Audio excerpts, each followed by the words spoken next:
is a type of informal conversation in which we tell secrets or rumors about other people or other departments. Gossip is often called water cooler chit-chat, since the water cooler is where colleagues meet by chance and discuss things that are happening in the office. You might also want to review some of our previous shows on socializing for more language to use in these types of conversations. For the listening today, we rejoin Jack at the guitar manufacturer headquarters after his short but difficult chat with his boss, Jim. Jack is in the cafeteria when a coworker meets him there by chance. As you listen, see if you can answer the following questions.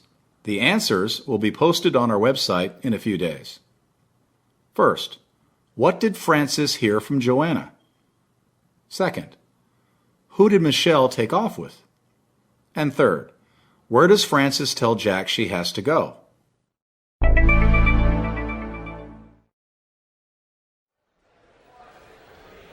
Hey, Jack, what are you doing here in the cafeteria all by yourself? And why the long face? Nothing. Just the usual BS. Oh, I saw you go into the Donald's office a little while ago, and I heard that they've been talking about doubling production in Costa Rica. Mm-hmm. Also, I was talking to Joanna, and she tells me that they're saying that you were spending too much money on salaries. Sorry, Fran, I'm going to have to take a pass. Jim said it was on a need-to-know basis, and I don't think you need to know. Well then, I guess you don't need to know where Michelle and I are going out for drinks tonight, do you? What? You're talking to Michelle again? I thought she was in the doghouse since she took off with Tony. Whatever, he was just a thing. Michelle's cool. So, what's going on? Cough it up. Well, let's just say you'd better start learning Chinese. They're closing down and moving the company to China? Whoa, I didn't say that. Well, then spill the beans. What did he tell you? Well, according to Jim, the management here wasn't planning to change anything, but... So the rumors are true? We got bought out? I knew it! Hey, where are you going? I gotta go. I got a logistics meeting. Yeah, right. Hey, not a word, eh? Hey, Joanna, you're never gonna believe what Jack just told me.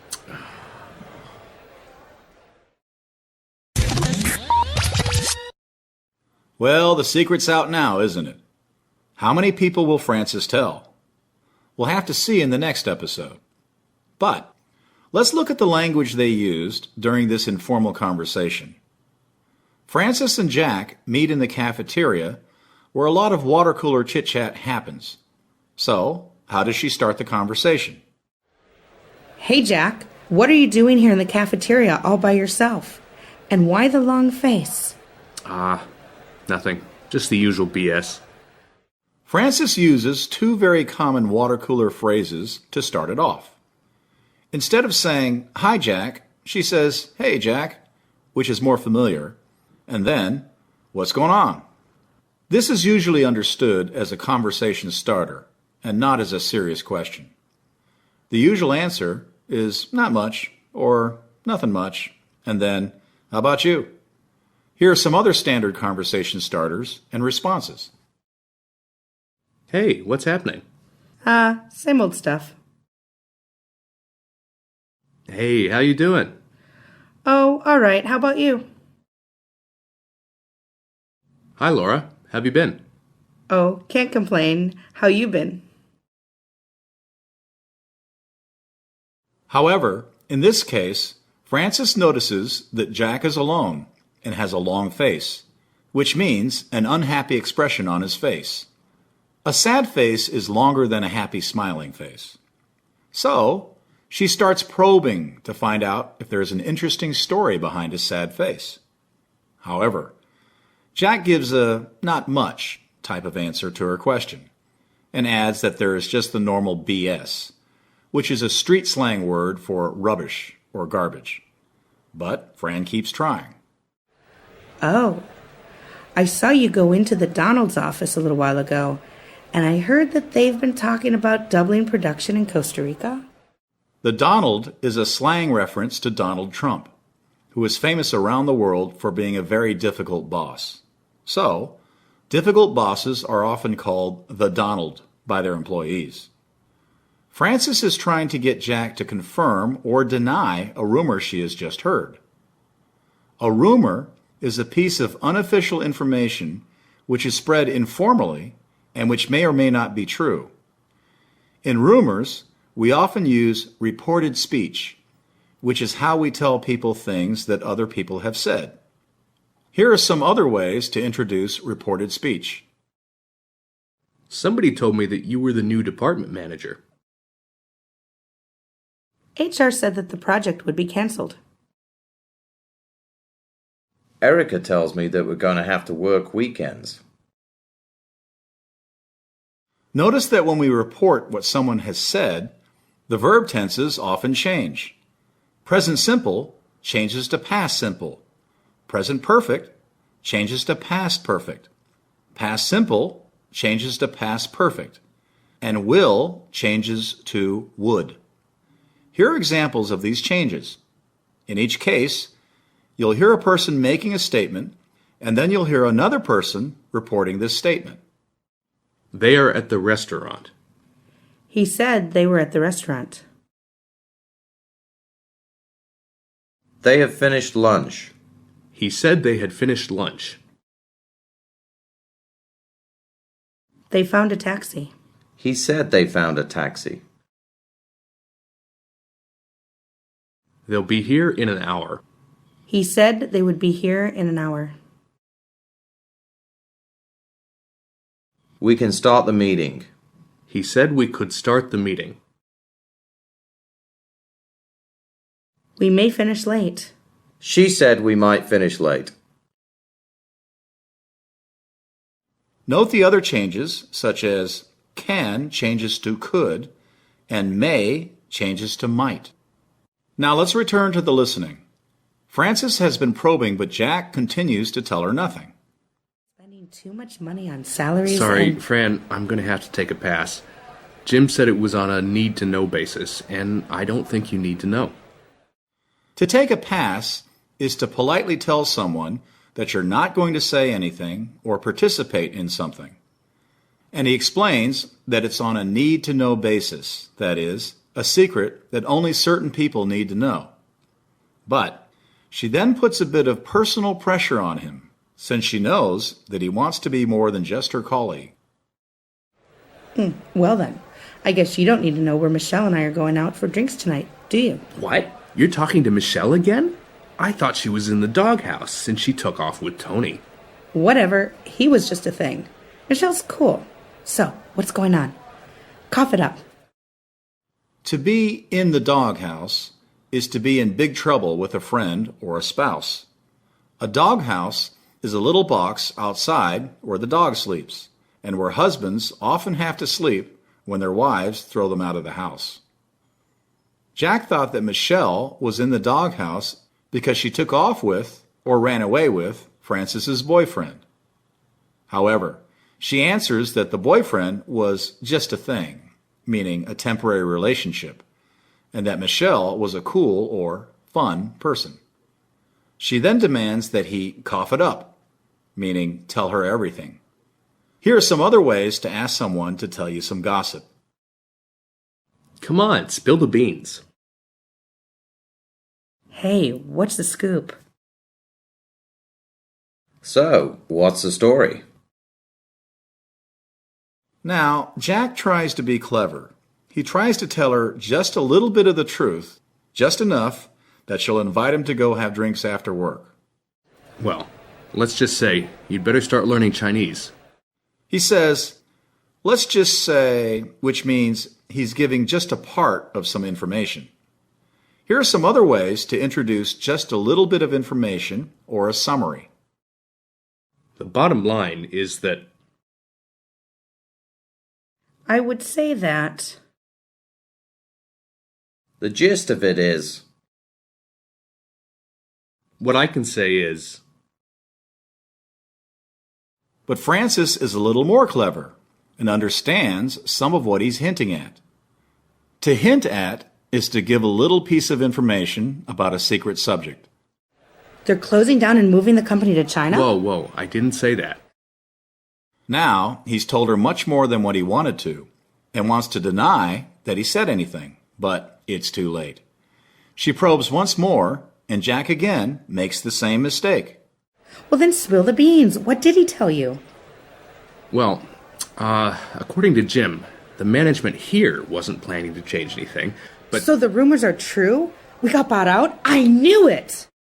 Frances now has what she thinks is highly interesting gossip to pass on to her social network, and wastes no time in getting away to do just that.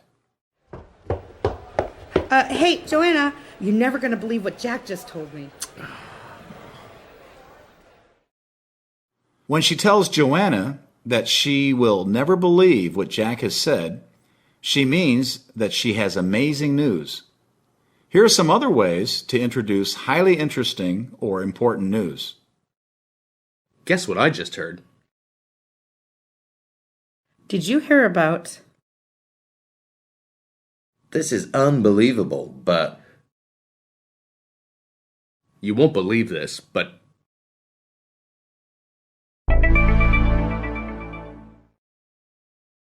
And now it's time for you to practice the techniques we discussed. In a moment, you'll hear an informal greeting. In the pause after each greeting, answer with an appropriate response. Hey, what's going on?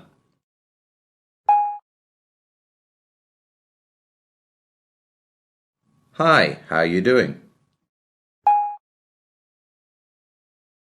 Hey, good to see you. What's new? How'd you do? Here are some example answers. Hey, what's going on? Answer. Not much. How about you? Hi, how you doing? Answer. Pretty good. How about yourself? Hey, good to see you. What's new? Answer. Not much. How you doing? Of course, there are many possible responses, and you might try rewinding to practice responding using different language. Next, let's practice reported speech. In a moment, you'll hear a person's name and a statement. In the pause that follows, you will then report what this person said. Are you ready? Let's give it a go. Jose, the clients are staying at the Hilton Hotel.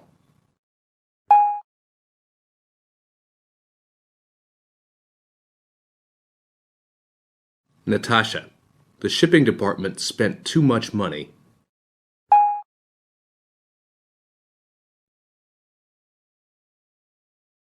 Could you put the statements into the reported speech format? Remember, there are many possible ways to phrase your sentences, but here are some examples. Jose, the clients are staying at the Hilton Hotel. Answer. Jose told me that the clients were staying at the Hilton Hotel. Natasha, the shipping department spent too much money. Answer. I heard from Natasha that the shipping department spent too much money.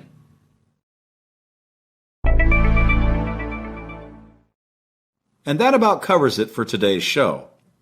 We looked at many different types of language techniques, including office gossip, reported speech, and introducing interesting news. All these should be part of your language toolbox that you'll be able to use at appropriate times during your various business conversations. So stay tuned for a future episode when we'll hear where the rumor goes after their bit of gossip and if Jack has a future with the company. In the meantime, keep practicing and take care. Want to get more out of Business English Pod? Then go to www.businessenglishpod.com and sign up as a premium member. Premium members can access detailed study notes and the new Phrasecast to practice all the useful language we featured today.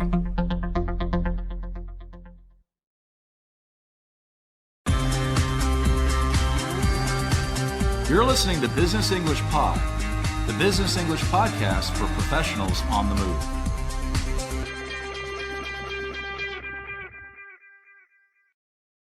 In many countries, Having a drink after work with colleagues is a popular way to relax. This kind of socializing helps us to get to know each other and to build team spirit. To attract customers who are just getting off work, many bars and clubs have a happy hour. This is a promotion in the early evening, usually lasting an hour or so, when pubs and bars offer special prices on drinks, such as buy one, get one free, or all drinks half price. In this episode, we'll explore language that we can use to socialize with colleagues during happy hour or during other informal occasions. Whether you drink alcohol or not, in many places around the world, you'll likely be invited to the bar or pub with colleagues. It's important to know how to offer to buy drinks for others and how to make polite excuses when you've had enough or when it's time to go. The same skills are also useful for other types of after-work social activities. In the dialogue, we join Greg, a manager, and 3 people on his team, Joanna, Gary, and Ben, as they order. While you listen, see if you can answer the following questions. As usual, the answers will be posted in a few days on our website. First, who is paying for the first round of drinks? How can you tell? Second, who is the person who doesn't drink? And finally, when it's time for her to go, what excuse does Joanna make?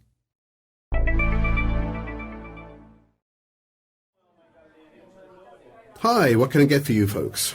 This one's on me. Awesome. Thanks, Greg. Well, what are you guys having? Joanna? Thanks. Just a tonic with a twist of lime for me, please. Tonic with a twist of lime. Got that. You don't drink? I like a glass of wine once in a while, but I'd better not. I'm meeting up with some friends later. Okay. Ben? I'll have a beer. What would you like, sir? Take whatever on tap. We have Carlsberg, Stella, and Guinness. Stella, please. Same for me. Okay, 2 Stellas.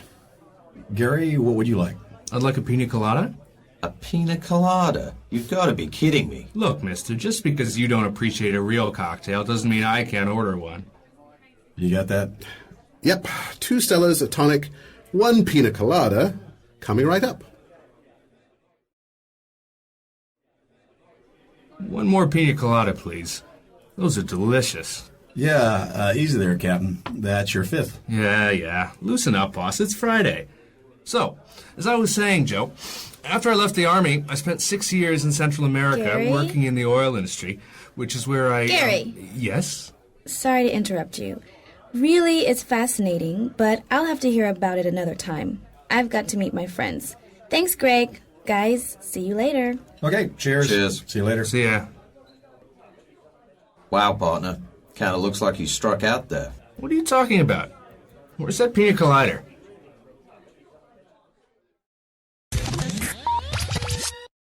It sounds like Joanna has escaped just in time, doesn't it? Now, let's go through the dialogue together to review key language.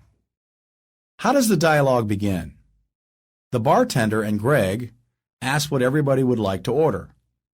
Remember, a bartender is a waiter who serves you drinks at a bar. Greg offers to pay for the first round by saying, "This one's on me." Hi, what can I get for you folks? This one's on me. Awesome. Thanks, Greg. Well, what are you guys having? Joanna? You folks is an informal second-person plural form of address used in the United States. You can also say you all, or, as Greg does, you guys. We can say you guys even when we're talking to a group of men and women. But remember, this is informal talk. Gals, on the other hand, is used to refer just to women. What are some other ways to ask what people would like? What can I get for you folks? What are you guys having? Steve, what would you like?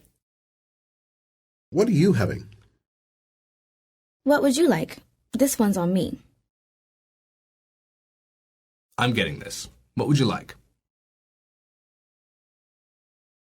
I'm getting this is another way to offer to pay for everybody.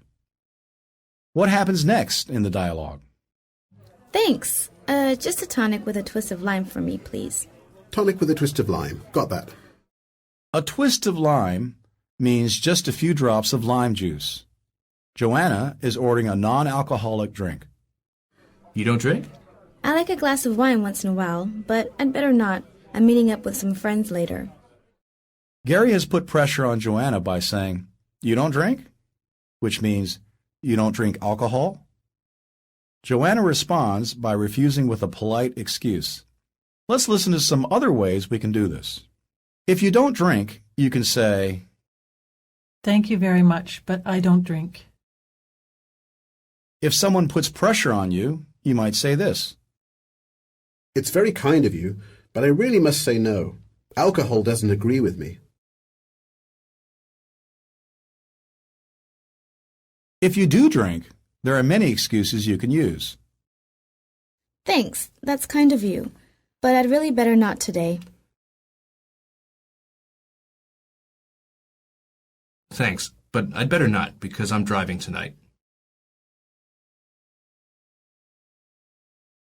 I like a drink every now and again, but I have a lot to do when I get home tonight, so I'd better hold off this time. Thanks. I'd love to, but not tonight. I've got an early morning tomorrow.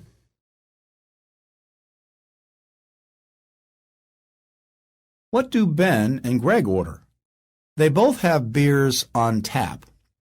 Beer on tap refers to fresh beer from a big barrel called a keg, which is a type of large round container. How about Gary? He orders a cocktail, or a mixed drink. Gary, what would you like? I'd like a pina colada. A pina colada? You've got to be kidding me. Look, mister, just because you don't appreciate a real cocktail doesn't mean I can't order one. A pina colada is a cocktail made from coconut flavor, pineapple, and rum. Ben is teasing Gary for ordering a cocktail instead of a beer. Gary teases Ben right back by formally addressing him as Mr. in an informal situation. This shows that Gary is being sarcastic. Being sarcastic, or sarcasm, is a form of humor in which one says the opposite of what one means, or in which one pretends to be angry or happy when one really isn't. The joke that Gary uses, "Just because you don't appreciate a real cocktail doesn't mean I can't order one," is a common structure for sarcastic humor. Let's listen to a few more examples of this kind of joke. Just because you're working overtime tomorrow doesn't mean the rest of us can't enjoy a few drinks.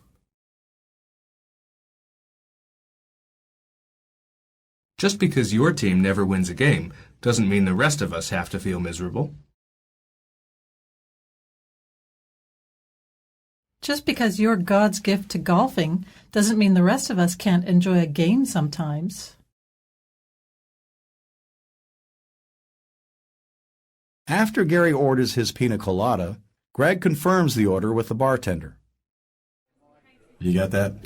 Yep, 2 Stellas, a tonic, 1 pina colada, coming right up. Coming right up means right away. Now, here are some more ways to confirm. Got all that? Did you get all that? Have you got all that? The dialogue fades out and some time passes. 4 pina coladas later, that is, after Gary has drunk his 4th pina colada, the dialogue fades back in.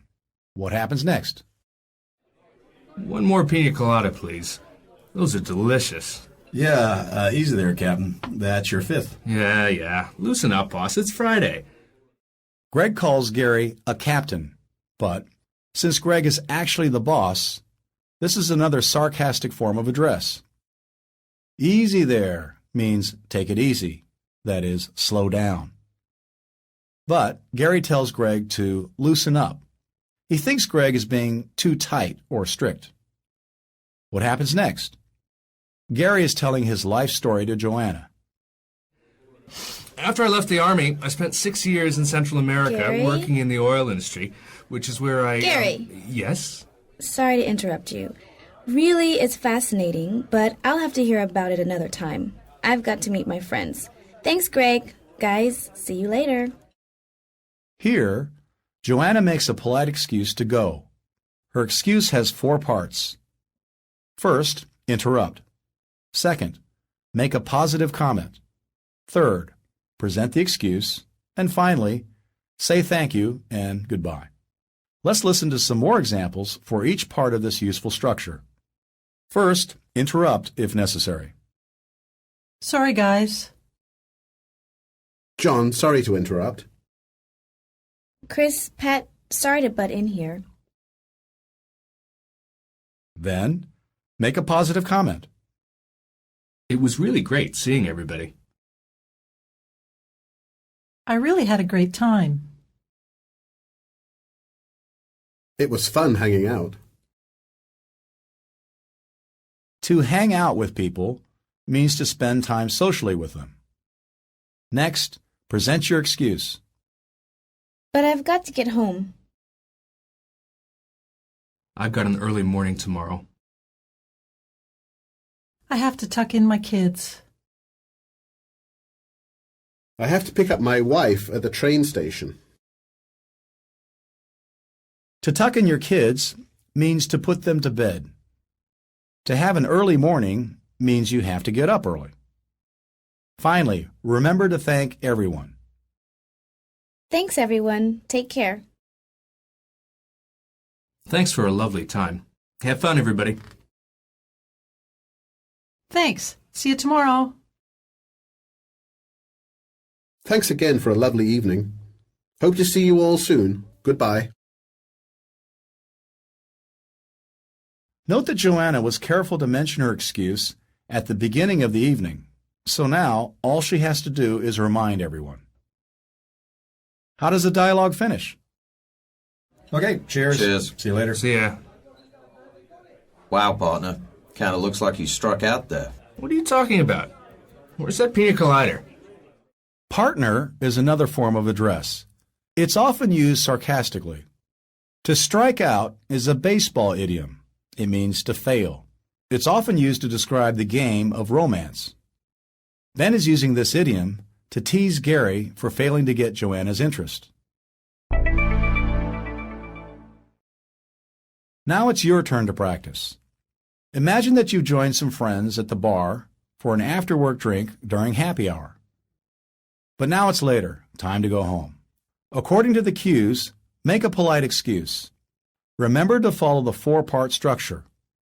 For example, if you hear the cue, pick my friend up at the train station, you can say, "Excuse me, everybody, I had a great time, but I've got to pick my friend up at the train station."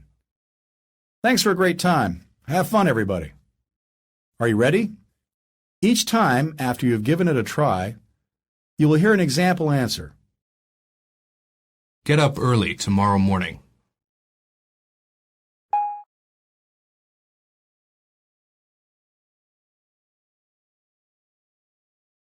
Answer. Sorry, guys. I had a great time, but I've got an early morning tomorrow. Thanks. Have fun.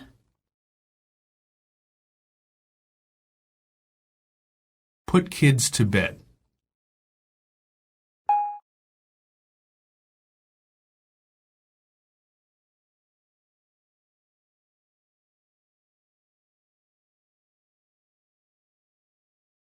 Answer. Sorry to interrupt. Thanks for a lovely evening, everybody, but I've got to go home and tuck my kids in. Have a great time. See you tomorrow. Finish a report.